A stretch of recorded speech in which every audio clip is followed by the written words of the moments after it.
Bartolomeu उबार्टी Higgins Shivam एक नफीस जायकों वाली बली थी जिसमें ज्यादातर धूप की शुआएं और कभी कभार आवारा गिर्द के ज़रात शामिल थे। इसकी इंसान एक मुस्तकिल तौर पर घबराई हुई फनकारा जिसका नाम ईगन्स था इतनी नफीस नहीं थी, खास तौर पर मसरूफ सुबहों में।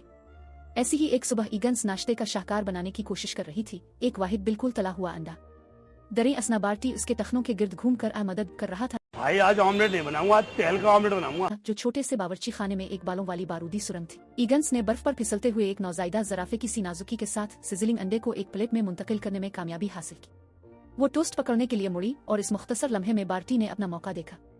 अब बार्टी आमतौर पर इंसानी खाने का शौकीन नहीं था। बरुकूली में कोई कशिश नहीं थी और चिकन अगरचे काबिल कबूल था, लेकिन इसमें एक खास बात की कमी थी। लेकिन ये अंडा, ये सुनहरी चमकदार कुरा, ये एक पुरअसरार लज्जत के साथ गुनगुना रहा था। वो एक छोटे बालों वाले निंजा की खामोश दुरुस्ती के साथ काउंटर पर कूद पड़ा। इसने प्लेट की तरफ एक मोहतात पंजा बढ़ाया। इसकी मूंछें इश्तियाक से फड़क रही थी। एन इसी वक्त जब इसके पंजों ने राब्ता किया, अंडे ने नाश्ते की शोबदाबाजी के एक कारनामे में प्लेट से फिसल गया। इसके बजाय ये बड़ा रास्त बार्टी के सर पर गिरा। एक लम्हे के लिए खामोशी छा गई।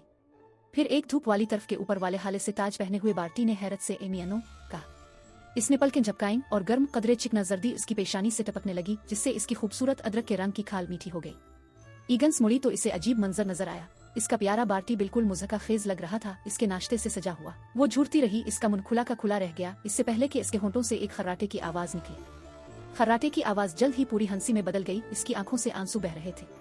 बार्टी ने माहौल में तब्दीली और उसके सर पर बढ़ती हुई चिपचिपाहट महसूस करते हुए फैसला किया कि यह सुनहरी खजाना शायद इतना खुशगवार नहीं था जितना ये दिखाई दे रहा था। इसने जोर से अपना सर हिलाया, पक्के हुए अंडे की सफेदी के टुकड़े उड़ाए। एक टुकड़ा सीधा ईगन्स की नाक पर गिरा, जिससे वो हंसी के एक और दौरे में मुब्तला हो गई। बाकी सुबह ईगन्स ने एक बहुत ही नाराज अंडे वाली बली को साफ करने की कोशिश में गुजारी, जो मुसलसल अपनी खाल से बाकियात चाटने की कोशिश कर रही थी। बार्टी ने अपनी इब्तिदाई तजस्सुस के बावजूद फैसला किया कि इंसानी नाश्ता इंसानों के लिए ही बेहतरीन है। वो अपनी पसंदीदा धूप की शुआओं में वापस चला गया। बिल्लियों की कस्में बड़बड़ाता रहा कि ये कितनी बेइज्जती की बात है, और कभी कभार अपने कान से अंडे की सफेदी का एक आवारा टुकड़ा झटक देता था। ताहम ईगन्स बाकी दिन तले हुए अंडे को देखे बगैर नहीं रह सकी और हंसी के मारे लूट पोट होती रही। हमेशा इस सुबह को याद करती रही जब बार्टी से वो मुख्तसर तौर पर बार्टी एगी अव्वल बन गया था।